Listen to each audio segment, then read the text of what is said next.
Hi ಎಲ್ರಿಗೂ ನಮಸ್ಕಾರ. Welcome back to my channel. ನಾನು ಸುನಿತಾ ರಾಘವೇಂದ್ರ. ನನ್ನ ವ್ಲಾಗಲ್ಲಿ ನೋಡಿದ್ರಿ ನಮ್ಮ ಟ್ರಾವೆಲ್ ಎಲ್ಲಿಗೆ ಸ್ಟಾಪ್ ಆಗಿತ್ತು ಅಂತ.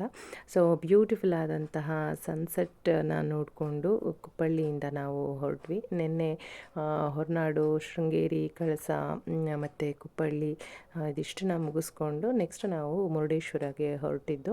ಮುರುಡೇಶ್ವರ ರೀಚ್ ಆಗೋಷ್ಟರಲ್ಲಿ ಆಲ್ಮೋಸ್ಟ್ 11:30 ಆಗಿಬಿಟ್ಟಿತ್ತು ನೈಟು. ಸೊ ಲೇಟ್ ನೈಟ್ ಆಗಿತ್ತು. ಬಂದ ತಕ್ಷಣ ಒಳ್ಳೆ ರೂಮ್ ಸಿಕ್ಕಿತ್ತು, ಒಳ್ಳೆ ಬೆಡ್ ಕೂಡ ಕೊಟ್ಟಿದ್ರು. ಸೊ ರಿಲ್ಯಾಕ್ಸ್ ಮಾಡೋದಕ್ಕಂತೂ ಒಳ್ಳೆ ಪ್ಲೇಸ್ ಅಂತಲೇ ನಮ್ಗೆ ಅನ್ನಿಸ್ತು. ಸೊ ಬಂದು ರೂಮಲ್ಲಿ ಎಲ್ಲ ನಮ್ಮದು ಲಗೇಜ್ ಎಲ್ಲ ಇಟ್ಟು ನಾವು ಸೆಟಲ್ ಆಗಿ ರೆಡಿ ಆಗ್ತಾಯಿದ್ವಿ. ಸೊ ಮೀನ್ ವೈಲ್ ಅಲ್ಲಿ ಡಿನ್ನರ್ ಕೂಡ ಪ್ರಿಪೇರ್ ಮಾಡ್ತಾಯಿದ್ರು. ಲೇಟ್ ನೈಟ್ ಆಗಿತ್ತು, ಬಟ್ ಸ್ಟಿಲ್ ಡಿನ್ನರ್ನ ಪ್ರಿಪೇರ್ ಮಾಡ್ತಾಯಿದ್ರು. ಸೊ ಇದು ಬಾಯ್ಸ್ ಸ್ಟೇ ಆಗಿದ್ದಂತಹ ಒಂದು ರೂಮು. ಇದು ನಾವು ಗರ್ಲ್ಸು ಮತ್ತು ಅಂದರೆ ಫುಲ್ ಲೇಡೀಸ್ ಸ್ಟೇ ಆಗಿದ್ದಂತಹ ಒಂದು ಪ್ಲೇಸು. ಸೊ ಅಲ್ಲೆಲ್ಲ ನಮ್ಮ ಲಗೇಜ್ ಎಲ್ಲ ಇಟ್ಟು ನಾವು ಕುಕ್ ಮಾಡ್ತಾ ಇರುವಂತಹ ಏರಿಯಾಗೆ ಬಂದ್ವಿ. ಸೊ ಅವರು ಗೀ ರೈಸ್ ಮತ್ತು ನಾನ್ ವೆಜ್ ತಿನ್ನೋರಿಗೆ ಚಿಕನ್ ಮಾಡಿದರು. ಹಾಗೆ ವೆಜಿಟೇರಿಯನ್ಸ್ಗಳಿಗೆ ಪನ್ನೀರ್ ಗ್ರೇವಿನ ಮಾಡಿದರು. ಸೊ ಊಟ ಮಾಡಿಕೊಂಡು ತುಂಬಾ ಸ್ಟ್ರೈನ್ ಆಗಿತ್ತು, ಲೇಟ್ ನೈಟ್ ಆಗಿತ್ತು. ಬಂದ್ವಿ ರೂಮ್ಗೆ. ಸೊ ನಾನು ಮಲಗಿಬಿಟ್ಟಿದ್ದೆ, ಎಲ್ಲರೂ ಮಾತಾಡ್ತಾಯಿದ್ರು. ನಮ್ಮ ಫ್ರೆಂಡ್ ಒಬ್ಬರೇ ವಿಡಿಯೋ ತೊಗೊಂಡಿರೋದು. ಸೊ ಇನ್ನು ಅರ್ಲಿ ಮಾರ್ನಿಂಗ್ ಬೇಗನೆ ಎದ್ದು ದೇವ್ರ ದರ್ಶನ ಮಾಡೋಣ ಅಂತ ಅಂದ್ಬಿಟ್ಟು ಹೋದ್ವಿ. ಸೊ ಒಂದು ಅರೌಂಡ್ ಹಾರ್ಡ್ಲಿ 2-3 ಅವರ್ಸ್ ಅಷ್ಟೇ ನಮಗೆ ರೆಸ್ಟ್ಗೆ ಟೈಮ್ ಸಿಕ್ಕಿದ್ದು, ನಿದ್ರೆ ಮಾಡಿದ್ದು. ಸೊ ಬೇಗನೆ ಎದ್ದು ಎಲ್ಲರೂ ಇದ್ವಲ್ವ, ಅದು ಎಲ್ಲರೂ ಫ್ರೆಶಪ್ ಆಗೋದಕ್ಕೆ ಟೈಮ್ ಬೇಕು ಅಂಥೇಳಿ ಬೇಗನೆ ಎದ್ದು ಒಂದು 6ಗೆಲ್ಲ ಎದ್ಬಿಟ್ವಿ. ಎದ್ದು ಫ್ರೆಶಪ್ ಎಲ್ಲ ಆಗಿ ದರ್ಶನಕ್ಕೆ ಅಂತ ಬಂದ್ವಿ. ಸೊ ಅಷ್ಟರಲ್ಲೇ ನೋಡಿ, ಅಷ್ಟು ಅಂದರೆ ತುಂಬ ಕ್ರೌಡ್ ಅಂತ ನಾವು ಹೇಳೋಕ್ಕಾಗಲ್ಲ, ಬಟ್ ಇದ್ದರು ಜನಗಳು. ಅಷ್ಟು ನಾವು ಇಲ್ಲಿಗೆ ಬರೋ ಅಷ್ಟೊತ್ತಿಗೆ ಒಂದು ಅರೌಂಡ್ 7:30 ಆ ಥರ ಆಗಿತ್ತು. ಬಂದು ದರ್ಶನ ಎಲ್ಲ ಚೆನ್ನಾಗಾಯಿತು. ಸೊ ಈ ಕಡೆ ಮೇಲ್ಗಡೆ ಗೋಪುರದ ಹತ್ರ ಹೋಗೋದಕ್ಕೆ ಲಿಫ್ಟ್ ಫೆಸಿಲಿಟೀಸ್ ಎಲ್ಲ ಇತ್ತಂತೆ, ಬಟ್ ನಾವು ಹೋಗೋಕ್ಕಾಗಲಿಲ್ಲ, ಟೈಮ್ ಆಗಿಬಿಡುತ್ತೆ ಅಂಥೇಳಿ. ಯಾಕಂದರೆ ತುಂಬ ಜನ ಇದ್ದಿದ್ದರಿಂದ ನಾವು ಅರೌಂಡ್ 250 ಮೆಂಬರ್ಸ್ ಹೋಗಿದ್ದು. ಸೊ ಅಷ್ಟು ಜನಕ್ಕೆ ಎಲ್ಲ ಲೇಟ್ ಆಗುತ್ತೆ ಅಂಥೇಳಿ ನಾವು ಆ ಸೈಡ್ ಹೋಗೋಕ್ಕೆ ಹೋಗಲಿಲ್ಲ. ಬಟ್ ಫ್ಯಾಮಿಲಿ ಜೊತೆ ಯಾವಾಗಲಾದರೂ ಬಂದಾಗ ಹೋಗೋಣ ಅಂತ. ಬಟ್ ತುಂಬ ಚೆನ್ನಾಗಿರುತ್ತೆ ಅಂತ ಎಕ್ಸ್ಪೀರಿಯನ್ಸ್ ಹೇಳ್ತಾಯಿದ್ರು. ನೀವು ಯಾರಾದರೂ ನೆಕ್ಸ್ಟ್ ಮುರುಡೇಶ್ವರ ಪ್ಲ್ಯಾನ್ ಮಾಡಿದ್ರೆ ನೀವು ಆ ಎಕ್ಸ್ಪೀರಿಯನ್ಸ್ನ ಪಡ್ಕೊಳ್ಳಿ. ಸೊ ದರ್ಶನ ಎಲ್ಲ ಮಾಡಿ ಒಂದು ದೇವಸ್ಥಾನದ ಸರೌಂಡಿಂಗ್ ಏರಿಯಾನೆಲ್ಲ ಆದಷ್ಟು ವಿಡಿಯೋ ಮಾಡಿಕೊಂಡೆ. ಒಳಗಡೆ ಎಲ್ಲ ಮಾಡೋ ಹಾಗಿಲ್ಲ ಅಲ್ವಾ. ಸೊ ಸರೌಂಡಿಂಗ್ ಏರಿಯಾನೇ ಎಷ್ಟು ಸಾಧ್ಯನೋ ಅಷ್ಟು ವಿಡಿಯೋನ ಮಾಡಿಕೊಂಡೆ. ಚೆನ್ನಾಗಿತ್ತು, ಸ್ಪೇಷಿಯಸ್ ಆಗಿ. ಮತ್ತು ಏನೋ ಕನ್ಸ್ಟ್ರಕ್ಟ್ ಮಾಡ್ತಾಯಿದ್ರು ಇನ್ನು, ಬಟ್ ವರ್ಕ್ ನಡೀತಾ ಇತ್ತು. ಇನ್ನು ಅದನ್ನೆಲ್ಲ ಮುಗಿಸ್ಕೊಂಡು ಮತ್ತು ಮೇಲ್ಗಡೆ ಒಂದು ಶಿವನ ವಿಗ್ರಹ ಇದೆಯಲ್ವ, ಸೊ ಅಲ್ಲಿಗೆ ಹೋದ್ವಿ. ಹೋಗ್ತಾ ಹಾಗೆ ಜಸ್ಟ್ ವಿಡಿಯೋನ ತಗೊಂಡು ಹೋದೆ. ನಂದಿ ವಿಗ್ರಹ, ಶಿವಂದು ವಿಗ್ರಹ ಎಲ್ಲ ಎಷ್ಟು ದೊಡ್ಡದಾಗಿ ಅನಿಸುತ್ತೆ ಅಲ್ವಾ, ಎಷ್ಟು ಚೆನ್ನಾಗಿ ಅನಿಸ್ತಾ ಇತ್ತು ಗೊತ್ತಾ ಹತ್ರದಿಂದ ಹೋಗಿ ನೋಡೋದಕ್ಕೆ. ಹಾಗೆ ಅಲ್ಲಿ ನಿಂತ್ಕೊಂಡು ಒಂದು ಓವ್ರ್ವ್ಯೂ ಅಲ್ಲಿಂದ ಹೇಗೆ ಕಾಣಿಸುತ್ತೆ ಅಂತ ಅಂದ್ಬಿಟ್ಟು ಕೂಡ ಒಂದಷ್ಟು ಕ್ಯಾಪ್ಚರ್ ಮಾಡಿಕೊಂಡೆ. ತುಂಬ ಚೆನ್ನಾಗಿ ಆ ಒಂದು ಸಮುದ್ರ ಹೇಗೆ ಕಾಣಿಸ್ತಾ ಇತ್ತು ಅಂತ ಅಂದರೆ ಸಿಕ್ಕಾಪಟ್ಟೆ ಚೆನ್ನಾಗಿ ಕಾಣಿಸ್ತಾ ಇತ್ತು. ಇನ್ನು ಅದನ್ನು ಮುಗಿಸ್ಕೊಂಡು ಇಲ್ಲಿ ಒಳಗಡೆ ಒಂದು 20 ರುಪೀಸ್ ಎಂಟ್ರೆನ್ಸ್ ಇತ್ತು, ಒಳಗಡೆ ಹೊರಟ್ವಿ. ಸೊ ಕೈಲಾಸ ಗುಹೆ ಅಂತ ಅಂದ್ಬಿಟ್ಟು ಇಲ್ಲಿ ನಿಜವಾಗ್ಲೂ ಹೋಗೋದಾ ಬೇಡವಾ, ಟೈಮ್ ಆಗಿಬಿಡುತ್ತಾ ಅಂತ ಯೋಚನೆ ಮಾಡ್ತಾಯಿದ್ವಿ. ಬಟ್ ನೋಡೋಣ ಏನಿರುತ್ತೆ, ಒಂದ್ಸಲ ಎಕ್ಸ್ಪೀರಿಯನ್ಸ್ ಮಾಡೋಣ ಅಂತ ಅಂದ್ಬಿಟ್ಟು ಒಳಗಡೆ ಹೋದ್ವಿ. ಬಟ್ ವರ್ತ್ ಇಟ್ ಅಂತ ಅನ್ನಿಸ್ತು, ಚೆನ್ನಾಗಿತ್ತು. ಸೊ ಇಲ್ಲಿ ಶಿವ ಪಾರ್ವತಿ, ಗಣಪತಿ, ಋಷಿಮುನಿಗಳು, ನಾರದ ಮುನಿಗಳು, ರಾಕ್ಷಸರು, ವಿಶ್ವಾಮಿತ್ರ, ಸೊ ಎಲ್ಲದ್ರ ಬಗ್ಗೆನೂ ಒಂದು ದೃಶ್ಯ ರೂಪದಲ್ಲಿ ಒಂದು ನಿರೂಪಿಸಿದ್ರು ಅಂತಲೇ ಹೇಳ್ಬೋದು. ತುಂಬ ಅದ್ಭುತವಾಗಿತ್ತು. ನಮ್ಗೆ ಗೊತ್ತಿಲ್ಲದಿರೋ ವಿಷಯಗಳು, ಗೊತ್ತಿಲ್ಲದಿರೋ ಪಾತ್ರಗಳನ್ನ ನಮಗೆ ತಿಳ್ಕೊಳ್ಳೋದಕ್ಕೂ ಕೂಡ ಒಂದು ಸಾಧ್ಯ ಆಯಿತು ಅಂತಲೇ ಹೇಳ್ಬೋದು. ಚೆನ್ನಾಗಿತ್ತು. ಸೊ ಮಕ್ಕಳೆಲ್ಲ ಎಂಜಾಯ್ ಮಾಡಿದ್ರು, ನಮಗೂ ಇಷ್ಟ ಆಯಿತು. ಬರಲಿಲ್ಲ ಅಂತ ಅಂದಿದ್ರೆ ಮಿಸ್ ಮಾಡ್ಕೊಳ್ತಿದ್ವಿ ಇಂಥ ಪ್ಲೇಸ್ನ ಅಂತ ಅನ್ನಿಸ್ತು. ಅಷ್ಟು ಚೆನ್ನಾಗಿತ್ತು ಒಳಗಡೆ ಎಕ್ಸ್ಪೀರಿಯನ್ಸು. ಫಸ್ಟ್ ಟೈಮ್ ನೋಡಿದ್ದು ಇದನ್ನು. ಇನ್ನು ಹೊರಗಡೆ ಬಂದು ಮತ್ತು ಅಲ್ಲಿ ಒಂದು ಶಿವನ ವಿಗ್ರಹದ ಕೆಳಗಡೆ ಒಂದಷ್ಟು ಫೋಟೋಸ್ ಎಲ್ಲ ತಗೊಂಡು ಬೀಚ್ ಸೈಡ್ ಹೋದ್ವಿ. ಮತ್ತು ರೂಮ್ಗೆ ಹೋಗಿ ಫ್ರೆಶ್ ಅಪ್ ಆಗಿ ಬಂದು ಇಲ್ಲಿ ಬೀಚ್ ಸೈಡ್ ಆಟ ಆಡೋದಕ್ಕೆ ಅಂತ ಬಂದ್ವಿ. ಇಲ್ಲೊಂದಷ್ಟು ಮರಳಲ್ಲಿ ಅದು ಇದು ಬರ್ಕೊಂಡು ನಮ್ಗೆ ಇಷ್ಟ ಆಗಿರೋದು ಸ್ವಲ್ಪ ಆಟ ಎಲ್ಲ ನೀರೆಲ್ಲ ಆಟ ಆಡಿಕೊಂಡು ಎಂಜಾಯ್ ಮಾಡಿದ್ವಿ. ಸೊ ಎಂಜಾಯ್ ಅಂತಂದರೆ ಮುರುಡೇಶ್ವರನೇ. ಸೊ ಇಲ್ಲಿ ಮತ್ತು ತುಂಬ ಇಷ್ಟ ಆಗಿದ್ದು ಜಾಗ ಅಂದರೆ ಕುವೆಂಪುರವರ ಕವಿಮನೆ. ಇಲ್ಲಂತೂ ಮುರುಡೇಶ್ವರದಲ್ಲಿ ಸಿಕ್ಕಾಪಟ್ಟೆ ಎಂಜಾಯ್ ಮಾಡಿದ್ವಿ. ಬಟ್ ಒಂದು ಸ್ಯಾಡ್ ಏನಂತ ಅಂದರೆ ನಾವು ಇಲ್ಲಿ ಆಟ ಎಲ್ಲ ಮುಗಿಸಿ ಒಂದು 1 ಅಷ್ಟರಲ್ಲಿ ಇಲ್ಲಿಂದ ನಾವು ಹೊರಟ್ಬಿಟ್ವಿ ಮಧ್ಯಾಹ್ನ. ಅದಾದಮೇಲೆ ಕೋಲಾರ ಡಿಸ್ಟ್ರಿಕ್ಕಲ್ಲಿ ಒಂದು ಮೊರಾರ್ಜಿ ವಸತಿ ಶಾಲೆ ಇಲ್ಲಿಗೆ ಬಂದಿದ್ರಂತೆ. ಸೊ ಅಲ್ಲಿ ಒಂದು ಬ್ಯಾಡ್ ಇನ್ಸಿಡೆಂಟ್ ಆಯಿತು. ಪಾಪ ಮಕ್ಕಳುಗಳು 5 ಮಕ್ಕಳು ಡೆತ್ ಆಯಿತು ಅಂತ ಕೇಳಿ ಸಿಕ್ಕಾಪಟ್ಟೆ ಬೇಜಾರಾಯಿತು. ಮಕ್ಕಳುಗಳು ಈ ಥರ ನಾವು ಟೂರ್ಗೆ ಅಂತ ನಾವು ಈ ಕಡೆ ಬಂದಾಗ ಮಕ್ಕಳುಗಳು ಆದಷ್ಟು ಟೀಚರ್ಸ್ ಮಾತನ್ನ ಕೇಳಬೇಕು. ಏನೋ ಜೋಶಲ್ಲಿ ಆಡ್ತಾರೆ, ಆದರೆ ಈ ಥರ ಇನ್ಸಿಡೆಂಟ್ಗಳಾದಾಗ ನಿಜವಾಗ್ಲೂ ಕರ್ಕೊಂಡು ಬಂದಿರೋರಿಗೆ ಮತ್ತು ಅವರ ಹೆತ್ತವ್ರಿಗೆ ಎಂಥ ದುಃಖ ಅಂತ ಅಂದರೆ ಅದು ಹೇಳೋದಕ್ಕಾಗಲ್ಲ. ಸೊ ಆ ಮಕ್ಕಳುಗಳ ಆತ್ಮಕ್ಕೆ ಶಾಂತಿ ಸಿಗಲಿ. ತುಂಬ ಬೇಜಾರಾಯಿತು. ನಾವು ಮುರುಡೇಶ್ವರದಿಂದ ಬಂದಮೇಲೆ ಈ ಥರ ಇನ್ಸಿಡೆಂಟ್ ಆಗಿದೆ ಅಂತ ಕೇಳಿ. ಸೊ ಅಲ್ಲಿಂದ ಆಟ ಎಲ್ಲ ಮುಗಿಸ್ಕೊಂಡು ಮತ್ತು ಮಧ್ಯಾಹ್ನದ ಊಟನ ಆನೆಗುಡ್ಡ ಪ್ಲೇಸ್ಗೆ ಹೋಗಿದ್ವಿ. ಅಲ್ಲಿ ಮಧ್ಯಾಹ್ನದ ಲಂಚೆಲ್ಲ ಮುಗಿಸ್ಕೊಂಡು ಹೊರಟಿದ್ದು. ಅಲ್ಲಿ ಆನೆಗುಡ್ಡದಲ್ಲಿ ಗಣಪತಿ ದರ್ಶನ ಮಾಡಿಕೊಂಡು ಅಲ್ಲೇ ಊಟ ಮಾಡಿ ಹೊರಟ್ವಿ. ಬಟ್ ಅಲ್ಲಿ ವೀಡಿಯೋ ಮಾಡೋಕ್ಕಾಗಲಿಲ್ಲ, ಬ್ಯಾಟ್ರಿ ಇರಲಿಲ್ಲ ಮೊಬೈಲಲ್ಲಿ. ಸೊ ಹಾಗೆ ಟಯರ್ಡ್ ಆಗಿತ್ತು, ವೀಡಿಯೋ ಮಾಡೋಕ್ಕಾಗಲಿಲ್ಲ. ನೆಕ್ಸ್ಟ್ ನಾವು ಹೊರಟಿದ್ದು ಮಲ್ಪೆ. ಇಲ್ಲಿಗೆ ನಾವು ರೀಚ್ ಆಗೋ ಅಷ್ಟರಲ್ಲಿ ಒಂದು ಅರೌಂಡ್ 5 ಆ ಥರ ಆಗಿತ್ತು, 5 o'clock ಆಗಿತ್ತು ಈವ್ನಿಂಗು. ಸೊ ನಾವು ಡೈರೆಕ್ಟ್ ಸೆಂಟ್ ಮೇರಿಸ್ ಐಲ್ಯಾಂಡ್ಗೆ ಹೋಗಬೇಕು ಅನ್ನೋ ಪ್ಲ್ಯಾನ್ ಇತ್ತು. ಅಲ್ಲಿ ಕರ್ಕೊಂಡು ಹೋದ್ವಿ.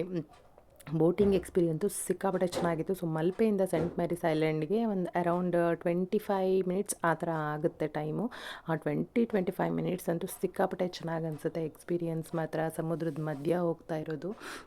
ಅಲ್ಲಲ್ಲಿ ಎಷ್ಟು ದ್ವೀಪಗಳು ಅಂದರೆ ಐಲ್ಯಾಂಡ್ಗಳು ಕಾಣಿಸ್ತಾ ಇರುತ್ತೆ, ಆ ಮರಗಳು, ಹಾಗೆ ಈ ಥರ ಚಿಕ್ಕ ಚಿಕ್ಕ ಬೋಟ್ಗಳಲ್ಲಿ ಜನಗಳು ಹೋಗ್ತಾ ಇರ್ತಾರೆ, ಫಿಶಿಂಗ್ ಮಾಡ್ತಾ ಇರ್ತಾರೆ. ಸೊ ಈ ಥರದ್ದೆಲ್ಲ ನಮಗೆ ಕಣ್ಣಿಗೆ ಸಿಗುತ್ತೆ. ಸೀನರೀಸ್ಗಳಲ್ಲಿ ನೋಡಿರ್ತೀವಿ ಅಲ್ವಾ, ಈ ಥರ ಬೋಟ್ಗಳು ಫಿಶಿಂಗ್ ಮಾಡ್ತಾ ಇರೋದು, ಐಲ್ಯಾಂಡ್ಗಳು.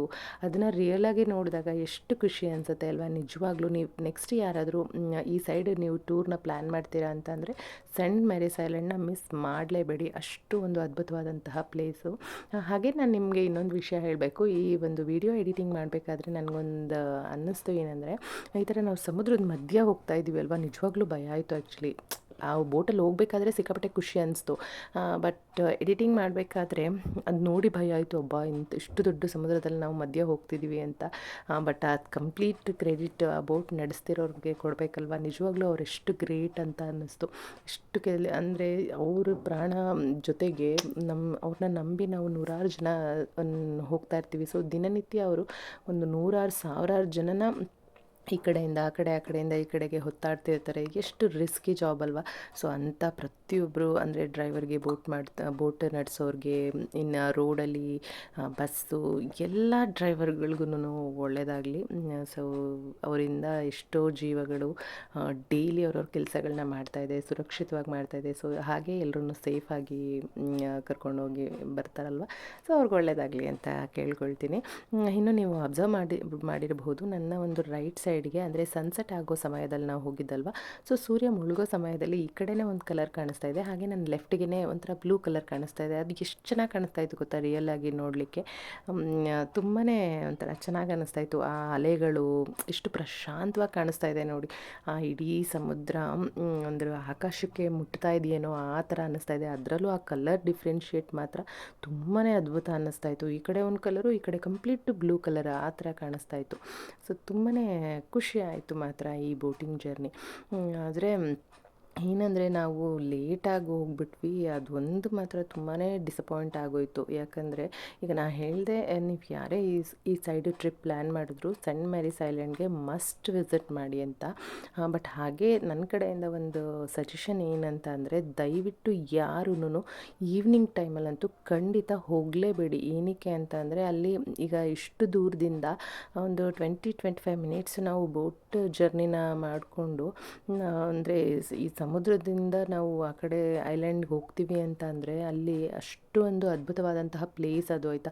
ಅಷ್ಟು ಬ್ಯೂಟಿಫುಲ್ ಆದಂತಹ ಪ್ಲೇಸಲ್ಲಿ ನಮಗೆ ಟೈಮ್ ಸ್ಪೆಂಡ್ ಮಾಡೋದಕ್ಕೆ ಟೈಮೇ ಸಿಗಲ್ಲ.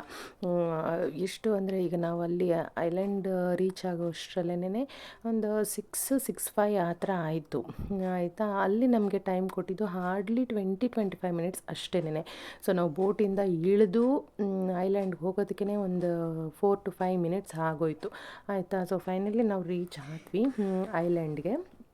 ಆದರೆ ಅಲ್ಲೇ ಒಂದು 5 ಮಿನಿಟ್ಸ್ ಹೊರ್ಟೋಯ್ತು.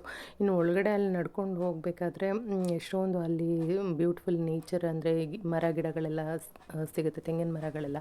ಇನ್ನು ಈ ಕಡೆ ಎಷ್ಟು ಪ್ರಶಾಂತವಾದಂತಹ ಸಮುದ್ರ, ಇಷ್ಟೊಂದು ಬ್ಯೂಟಿಫುಲ್ ಪ್ಲೇಸ್ಗೆ ಬಂದುಬಿಟ್ಟು ಏನೂ ಎಂಜಾಯ್ ಮಾಡಲಿಲ್ಲ ನಾವು. ಅಷ್ಟೇ ನೋಡಿಕೊಂಡು ಒಂದಷ್ಟು ವೀಡಿಯೋಸ್ಗಳನ್ನ ತೊಗೊಂಡು ಫೋಟೋ ತಗೊಳ್ಳೋಷ್ಟರಲ್ಲೇ ಒಂದು 25 ಮಿನಿಟ್ಸ್ ಹೊರಟೋಯ್ತು ಆಯಿತಾ. ಅಂದರೆ ಸಂಜೆ ಟೈಮು ಯಾವುದೇ ಸಮುದ್ರದಲ್ಲಾದ್ರೂ ಅಲೆಗಳದ್ದು ಒಂದು ವೇಗ ಏನಿರುತ್ತೆ ಆ ಮೂಮೆಂಟ್ಸು ಜಾಸ್ತಿ ಇರುತ್ತೆ ಅಲ್ವಾ. ಅದರಲ್ಲೂ ಇಲ್ಲಿ ತುಂಬ ಕ್ರೌಡ್ ಏನಿರೋದಿಲ್ಲ. ಒಂದು ಬೋಟಲ್ಲಿ ಒಂದು ಲಿಮಿಟೆಡ್ ಪೀಪಲ್ಸ್ನ ಕರ್ಕೊಂಬರೋದು, ಸೊ ತುಂಬ ಕ್ರೌಡ್ ಇರಲ್ಲ ಆಯಿತಾ. ಸೊ ಸೈಲೆಂಟ್ ಆಗಿರುತ್ತೆ. ಆ ಪ್ರಶಾಂತವಾಗಿರುವಂತಹ ಸಮುದ್ರದಲ್ಲಿ ಆ ಅಲೆಗಳು ಬಂದು ದಡಕ್ಕೆ ಬೀಳ್ತಾ ಇರುತ್ತಲ್ಲ, ಅದ್ರದ್ದು ಸೌಂಡ್ ಹೆಂಗೆ ಕೇಳಿಸುತ್ತೆ ಕಿವಿಗೆ ಅಂತ ಅಂದರೆ ಸೂಪರಾಗಿ ಕೇಳಿಸುತ್ತೆ ಆಯಿತಾ. ಅಷ್ಟು ಚೆನ್ನಾಗಿತ್ತು. ಆಟ ಆಡೋಕ್ಕೂ ಕೂಡ ಚೆನ್ನಾಗಿತ್ತು. ಕೆಲವೊಂದು ಕಡೆ ರಿಸ್ಟ್ರಿಕ್ಟೆಡ್ ಏರಿಯಾ ಇತ್ತು, ಅಲ್ಲೂ ಹೋಗೋ ಹಾಗಿಲ್ಲ, ಡೇಂಜರ್ ಅಂತ ಹೇಳ್ಬಿಟ್ಟು ಹಾಕಿದ್ರು. ಬಟ್ ಇನ್ನು ಸ್ವಲ್ಪ ಮುಂದೆ ಹೋದರೆ ಅಲ್ಲಿ ನಾವು ಚೆನ್ನಾಗಿ ಆಟ ಆಡ್ಬೋದಾಗಿತ್ತು. ಬಟ್ ನಾನು ಸ್ವಲ್ಪ ವೀಡಿಯೋ ಮಾಡ್ಕೊಳ್ಳೋದ್ರಲ್ಲಿ ಬ್ಯುಸಿ ಇದ್ದಿದ್ದರಿಂದ ನನಗೆ ಆಟ ಆಡೋವಂಥ ಚಾನ್ಸು ಮಿಸ್ ಆಯಿತು. ಇನ್ನು ಉಳ್ದಂಥವ್ರು ಅಟ್ಲೀಸ್ಟ್ ಒಂದು 10 ಮಿನಿಟ್ಸ್ ಆದರೂ ಅಲ್ಲಿ ಆಟ ಆಡಿದ್ರೇನೋ. ಆದರೆ ನಾನಂತೂ ಆಟ ಆಡಲಿಲ್ಲ. ಒಂದು 5 ಮಿನಿಟ್ಸ್ ಈ ಥರ ನೀರೊಳಗಡೆ ನಿಂತ್ಕೊಂಡು ಒಂದಷ್ಟು ನನಗೆ ಒಂಥರ ವಿಡಿಯೋ ಅಂದರೆ ನಮ್ಮದು ಕಾಲನ್ನ ಇಟ್ಬಿಟ್ಟು ಅಲ್ಲಿಗೆ ಅಲೆ ಬರೋ ಥರ ವೀಡಿಯೋ ಮಾಡ್ಕೊಬೇಕು ಅಂತ ನಾನು ತಲೆಯಲ್ಲಿ ಇಟ್ಕೊಂಡು ಹೋಗಿದ್ದೆ. ಸೊ ಆ ಥರ ಒಂದು ವಿಡಿಯೋನ ನಾನು ಟ್ರೈ ಮಾಡಿದೆ ಅಷ್ಟೇನೆ. ಒಂದು 2-3 ಮಿನಿಟ್ಸ್ ಅಲ್ಲಿ ನಿಂತ್ಕೊಂಡಿದ್ದೇನೋ ಅಷ್ಟೇ, 5 ಮಿನಿಟ್ಸು ನನಗೆ ಸಿಗಲಿಲ್ಲ. ಬಟ್ ಆ ಥರ ನನಗೆ ಬೇಕಾಗಿರೋ ಥರ ವಿಡಿಯೋನ ಮಾಡಿಕೊಂಡು ಹೊರಟ್ವಿ. ಎಷ್ಟು ಕ್ಲೀನ್ ವಾಟರ್ ಇತ್ತು ಗೊತ್ತಾ. ಆ ಮರಳು ಎಷ್ಟು ತುಂಬ ಮಿಸ್ ಮಾಡ್ಕೊತಾ ಇದ್ದೆ. ಎಡಿಟಿಂಗ್ ಮಾಡಬೇಕಾದ್ರೂ ಅಷ್ಟೇ ತುಂಬ ಬೇಜಾರಾಗ್ತಾಯಿತ್ತು. ಸೊ ಇಂಥ ಪ್ಲೇಸ್ಗೆ ಹೋಗ್ಬಿಟ್ಟು ಆಟ ಆಡದೆ ವಾಪಸ್ ಬಂದ್ವಲ್ಲ ಅಂತ. ಬಟ್ ಸ್ಟಿಲ್ ಒಂದು ಬೋಟಿಂಗ್ ಜರ್ನಿ, ಆ ಎಕ್ಸ್ಪೀರಿಯನ್ಸು ನಮಗೆ ಕಣ್ಣಿಗಾಗಿತ್ತು ಖುಷಿ ಇದೆಯಲ್ಲ ಆ ಒಂದು ಸಮುದ್ರದಲ್ಲಿ. ಓಕೆ ಪರವಾಗಿಲ್ಲ ಬಿಡು ಅಂತ ಅನ್ನಿಸ್ತು. ಒಟ್ನಲ್ಲಿ saint Mary's island worth it place. ನಾವು ಅಷ್ಟು ಪೇ ಮಾಡಿ ಹೋದರೂ ಕೂಡ ಯಾರು ಮಿಸ್ ಮಾಡ್ಕೊಳ್ದೆ ಹೋಗಿ ಆದಷ್ಟು ಸಂಜೆ ಅಂದರೆ ಮಧ್ಯಾಹ್ನ ಆ ಟೈಮಲ್ಲಿ ಹೋಗಿ, ಅಂದರೆ ವಿತಿನ್ 5 o'clock ನೀವು ಅಲ್ಲಿರೋ ಹಾಗೆ ಹೋಗಿ. ಯಾಕಂದರೆ ಅಲ್ಲಿ 6:30ಗೆ ಲಾಸ್ಟ್ ಬೋಟಿಂಗ್ ಇರುತ್ತೆ. ಹಾಗಾಗಿ ನಾವು 6:30 ಬರಲೇಬೇಕು, ಬೇರೆ ಆಪ್ಷನ್ ಇಲ್ಲ ಆ ಥರ. ಸೊ ಆಟ ಆಡೋಕ್ಕೆ ಟೈಮ್ ಸಿಗಲ್ಲ. ಸೊ ಈ ಥರ ಒಂದು ಏನಂದರೆ ಒಂದು ಬ್ಯೂಟಿಫುಲ್ ಜರ್ನಿ ಅಂತಲೇ ಹೇಳಬಹುದು. ಈ ಒಂದು ನಾವು 3 nights 2 days ಟ್ರಾವೆಲ್ ಮಾಡಿದ್ದು. 1 ನೈಟ್ ಸ್ಟೇ ಆಗಿದ್ವಿ, ಇನ್ನು 2 nights ಟ್ರಾವೆಲ್ ಮಾಡಿದ್ವಿ. ತುಂಬಾ ಚೆನ್ನಾಗಿತ್ತು. ಸೊ 6:30 ಎಲ್ಲ ಸೆಂಟ್ ಮೇರಿಸ್ ಐಲ್ಯಾಂಡ್ನ ಹೊರಟು ಬಂದ್ವಿ. ಬಂದು ಅಂದರೆ ನಾವು ಬೋಟಿಂಗ್ ಅಂದರೆ ಬೋಟಲ್ಲಿ ಕೂರೋ ಅಷ್ಟರಲ್ಲಿ ಈ ಥರ ಫುಲ್ಲು ಡಾರ್ಕ್ ನೈಟ್ ಆಗಿಬಿಟ್ಟಿತ್ತು. ನೈಟ್ ಮುಗಿಸ್ಕೊಂಡು ಇನ್ನು ನೆಕ್ಸ್ಟ್ ನಾವು ಇನ್ನು ಬೇರೆ ಪ್ಲೇಸ್ ಎಲ್ಲ ಬೇರೆ ಬೇರೆ ಪ್ಲ್ಯಾನ್ ಮಾಡಿದ್ವಿ. ಬಟ್ ಪ್ಲ್ಯಾನ್ ಮಾಡಿದ ಥರ ಏನೂ ಆಗಲ್ಲ ಅಲ್ವಾ. ಸೊ ಸೆಂಟ್ ಮೇರಿಸ್ ಐಲ್ಯಾಂಡಲ್ಲೂ ತುಂಬ ಟೈಮ್ ಕಳಿಬೇಕು ಅಂತ ಪ್ಲ್ಯಾನ್ ಮಾಡಿದ್ವಿ, ಬಟ್ ಅದು ಆಗಲಿಲ್ಲ. ಇನ್ನು ಅದಾಗಿ ನೆಕ್ಸ್ಟ್ ನಾವು ಅಲ್ಲಿಂದ ಉಡುಪಿಗೆ ಹೊರಟ್ವಿ, ಶ್ರೀಕೃಷ್ಣ ಮಠಕ್ಕೆ. ಬಟ್ ನಮ್ಮ ಬ್ಯಾಡ್ ಲಕ್, ಅಲ್ಲೂ ಕೂಡ ನಮಗೆ ದರ್ಶನ ಆಗಲಿಲ್ಲ. ಯಾಕೆ ಅಂತಂದರೆ ತುಂಬ ಕ್ರೌಡ್ ಇತ್ತು. ಮಿನಿಮಮ್ ಅಂದರೂ 2-3 hours ನಾವು ಕ್ಯೂ ಅಲ್ಲಿ ಇರಬೇಕಿತ್ತು, ಅಷ್ಟು ಟೈಮ್ ಇತ್ತು. ಬಟ್ ನಮ್ಮ ಕ್ಯೂ ಇತ್ತು, ನಮಗೆ ಟೈಮ್ ಇರಲಿಲ್ಲ. ಸೊ ಹಾಗಾಗಿ ನಾವು ಅಲ್ಲಿಂದ ಜಸ್ಟ್ ಊಟ ಮಾಡಿಕೊಂಡು ನೈಟ್ ಜರ್ನಿನ ಮಾಡಿದ್ವಿ. ಸೊ ಅರ್ಲಿ ಮಾರ್ನಿಂಗ್ ನಮ್ಮೂರನ್ನ ಸೇಫಾಗಿ ಸೇರ್ಕೊಂಡ್ವಿ. ಈ ಟೂರ್ನ ಆರ್ಗನೈಸ್ ಮಾಡಿದಂತಹ ನಮ್ಮ ಪ್ರಿನ್ಸಿಪಲ್ ಮ್ಯಾಮ್ಗೆ ತುಂಬ ಥ್ಯಾಂಕ್ಸ್ ಹೇಳೋದಕ್ಕೆ ಇಷ್ಟಪಡ್ತೀನಿ. ಹಾಗೆ ಯಾರೆಲ್ಲ ವಿಡಿಯೋ ನೋಡ್ತಾ ಇದ್ದೀರಾ ನಿಮಗೂ ಕೂಡ ತುಂಬ ಥ್ಯಾಂಕ್ ಯು. ಹೀಗೆ ಸಪೋರ್ಟ್ ಮಾಡಿ, ಪ್ಲೀಸ್ ಸಬ್ಸ್ಕ್ರೈಬ್ ಮಾಡ್ಕೊಳ್ಳಿ.